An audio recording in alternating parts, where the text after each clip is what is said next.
বাবা কি করতেছো? এই যে অফসাইড কি করতে হবে ছানা দেবে।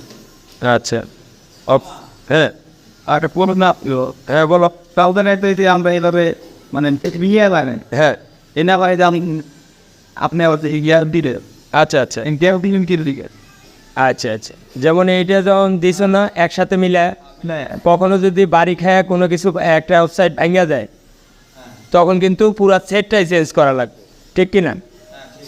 আর এইটাতে এই যে গ্যাপটা দেওয়া হয়েছে 4-5 ইঞ্চি মাঝখানে পাইপ আছে, এটা কখনো যদি একটা ভাঙা যায় একটা কাইটা আর একটা আর কাটা লাগবে না, লাগবে এই জন্য এটা দেওয়া, ঠিক আছে? ক্ষেত্রে মনে করো যে 50 ফিটে যায় আমরা এই ডাবল অফসাইড দেই না? হ্যাঁ এটা দেওয়ার কারণ হয়েছে এই 5 তলার উপরে যে বাকি 5 তলা এটার বড় কোনো ময়লা থাকলে এগুলা ভাঙা চলে আসবে, এই জন্যই মূলত